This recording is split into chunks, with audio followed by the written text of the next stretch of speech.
မတိဆုံးခင်မှာအမေနဲ့တွေ့ခွင့်ရဖို့ဘယ်နှကြိမ်ကြံသေးလဲတဲ့ကျွန်တော်တို့အမေရဲ့အသက်က55နှစ်ထားနောက်ထပ်15နှစ်အသက်80ထိနေမယ်ဆိုရင်နောက်ထပ်15နှစ်အချိန်ရှိသေးတယ်ကျွန်တော်တို့ကတစ်နှစ်ကိုအိမ်ကိုအမေအိမ်ကိုနှစ်ခေါက်ပြန်နေဆိုရင်ကျွန်တော်တို့ဟာအချိန်30ပဲအမေနဲ့တွေ့ခွင့်ရဖို့အချိန်ရှိတော့တယ်တဲ့ဒီစကလုံးကဟိုတနေ့ကထိုင်းလူမှုကွန်ရက်စာမျက်နှာပေါ်မှာကျွန်တော်တို့ YouTuber တယောက်ကဒီ platform တစ်ခုမှာအစီအစဉ်တစ်ခုမှာပြောသွားတဲ့စကလုံးတော်တော်လေးဟိုးလေးတကြော်ကြော်ဖြစ်နေတဲ့စကလုံးပေါ့အဲ့တော့တန်စင်စားကြည့်ရအောင်ကျွန်တော်တို့နိုင်ငံခြားရောက်နေတဲ့လူတွေကျွန်တော်တို့မြို့မှာနေတဲ့လူတွေပေါ့အထူးသဖြင့်ရန်ကုန်မန္တလေးမှာလူနေတဲ့လူတွေဆိုရင်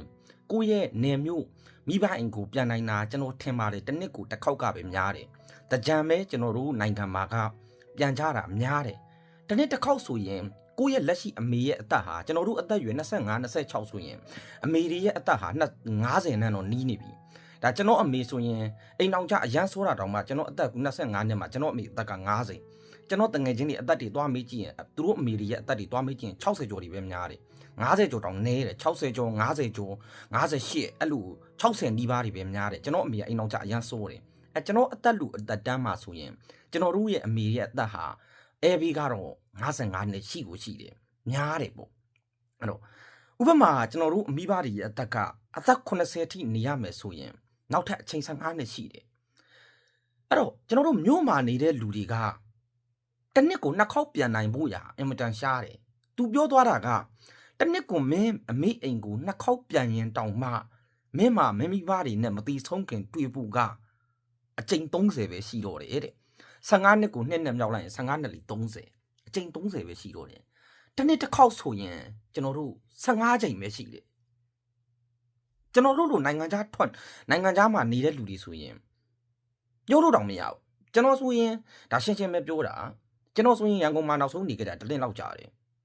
အဲ့ဟာပြီးကျွန်တော်ကိုရီးယားတမ်မလို့လို့တော့ရွာပြန်သွားတယ်တရက်နဲ့တညအိတ်ပြန်တယ်တညအိတ်ပဲကျွန်တော်ည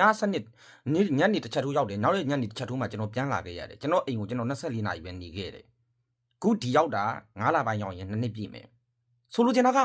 နောက်ဆုံး3နှစ်အတွင်းမှာကျွန်တော်အမေနဲ့ကကျွန်တော်မိဘတွေနဲ့ဟာတစ်ချိန်နဲ့ပဲတွေ့ဘူးသေးတယ်တစ်ချိန်ပဲတွေ့သေးတာဒါကကျွန်တော်နောက်ဆုံး3နှစ်အတွင်းမှာနိုင်ငံသားမှာကျွန်တော်ဒီရအကူကြီးတွေမိကြီးရတချို့ဆိုရင်သူတို့အမေအိမ်မပြန်တာက10နှစ်လောက်ရှိနေပြီဆိုလိုချင်တာကနိုင်ငံသားမှာနေတဲ့လူတွေဟာဘယ်နှစ်အချိန်ကျဘယ်နှခါလဲဆိုတာတောင်မှအင်မတန်ပြောရခက်တယ်ကျွန်တော်တို့ကအဲ့တော့ဒီစကလုံးကကျွန်တော်တွေးကြည့်လေသူအဲ့ဟာကိုကျွန်တော်တွေးကြည့်လေနည်းနည်းလန့်လာတာသိရမလားကြောက်လာတာအဲ့ဒီစကလုံးကိုနားထောင်ပြီးတဲ့အချိန်မှာငါတို့ကမိဘအိမ်နဲ့တွေးဖို့ဘယ်နှချိန်ကြံသေးလဲဆိုတဲ့ခေါင်းစဉ်ကတော်တော်လေးလန့်စရာကောင်းတယ်အဲ့ထိုင်း YouTuber ဆိုရင်ဒါတော်ကြရက်ရိုက်သွားတယ်လို့ပြောတယ်ကျွန်တော်ဒီဖတ်ကြည့်သလောက်ဆိုရင်ဒါသူပြောသွားတာပေါ့သိရမလားအဲ့တော့ရန်ကုန်မန်းလေးမှာနေတဲ့လူတွေဆိုရင်တောင်မှ15နှစ်စာအတွက်အချိန်30လောက်ပဲအခွင့်အရေးရှိတော့တဲ့အချိန်မှာနိုင်ငံသားမှာနေတဲ့လူတွေဆိုတာကအချိန်30ဆိုရဲ့အချိန်30ရဲ့တဝက်တောက်မှမသေးကြဘူးဒါရှင်းပဲပြောတာဒါနမိတ်ဖတ်တာမဟုတ်ဘူးကိုက reality every အသက်နဲ့ကိုစဉ်းစားကြည့်တာသိရမို့လားပုံမှန်ဆိုရင်ခုလက်ရှိဆိုရင်ကျွန်တော်တို့ပြန်မဲ့အသက်ကိုမြန်မာနိုင်ငံမှာ every အသက်ကိုချကြည့်လိုက်ရင်80တောင်မှအရန်နေတယ်80တောင်မှအရန်နေတယ်ဟို80တောင်မှအရန်နေတယ်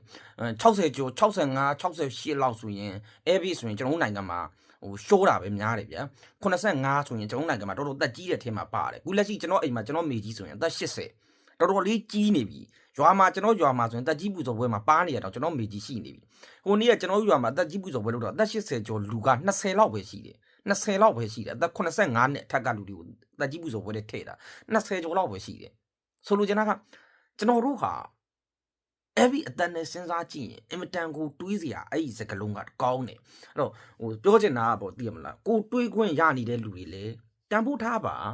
ဟိုမသေးခင်လောက်ကြွေရတာလောက်ကြွေပါကိုမိဘတွေကိုသိရမလားတောက်စားမှုယူမနေပါနဲ့ဘာကြောင့်လဲဆိုတော့ကျွန်တော်တို့အသက်အရွယ်ဟာတောက်စားမှုယူရမယ့်အသက်အရွယ်မဟုတ်တော့ဘူးကျွန်တော်တို့ဟာဟိုမိဘတွေရဲ့ လူပြောမလို့မျောလင်းချက်ဖြစ်နေပြီမိဘတွေနဲ့ကျွန်တော်တို့ရဲ့ gut နဲ့ဟာကျွန်တော်တို့ကတဖြည်းဖြည်းနဲ့လူလက်ပိုင်းကိုကျွန်တော်ရောက်လာပြီလူလက်ပိုင်းကိုရောက်လာရင်တဖြည်းဖြည်းနဲ့ကျွန်တော်တို့ရဲ့မိဘတွေကိုဆုံးရှုံးရတော့မယ့်အချိန်ကတဖြည်းဖြည်းနဲ့နီးကပ်လာတာပဲတော့လူကြီးပိုင်းရောက်လာတယ်ဆိုရင်ဒါအဲ့ဒီအသက်30ကျော်လောက်40လောက်ဆိုရင်ကျွန်တော်တို့အများစု40နှစ်40လောက်ဒီလူတွေကိုသွားမေးကြည့်ရင်40လောက်အသက်35နှစ်အထက်ကလူတွေကိုသွားမေးကြည့်ရင်မိဘမရှိတာပဲများတယ်ရှိတဲ့လူကတော်တော်ကံကောင်းလို့ကျွန်တော်အဖေဆိုရင်မရှိတော့ဘူးနှစ်ယောက်လုံးမရှိတော့ခုအသက်49ကျွန်တော်အမေဆိုရင်တော်တော်ကံကောင်းတယ်အမေဆိုရင်ခုချိန်ဒီသူ့အမေရှိသေးတယ်အဖေသူ့အဖေကတော့မှကျွန်တော်အဘကတော့မှ2020နှုန်းကမှဆုံးသွားတာအဲ့တော့ကျွန်တော်တို့ဟာတဖြည်းဖြည်းနဲ့နီးကပ်လို့လာပြီဆိုတာကိုသိထားတဲ့နေအဲ့တော့ကိုတွေးခွင့်ရတဲ့အချိန်လေးမှာတန်ဖိုးထားပါဖုံးပြောရတဲ့အချိန်လေးမှာတန်ဖိုးထားပါအဲ့တော့ညီကိုလည်းတွေးကြည့်ပေါ့ဘယ်နှကြိမ်ကြံသေးလဲဆိုတာ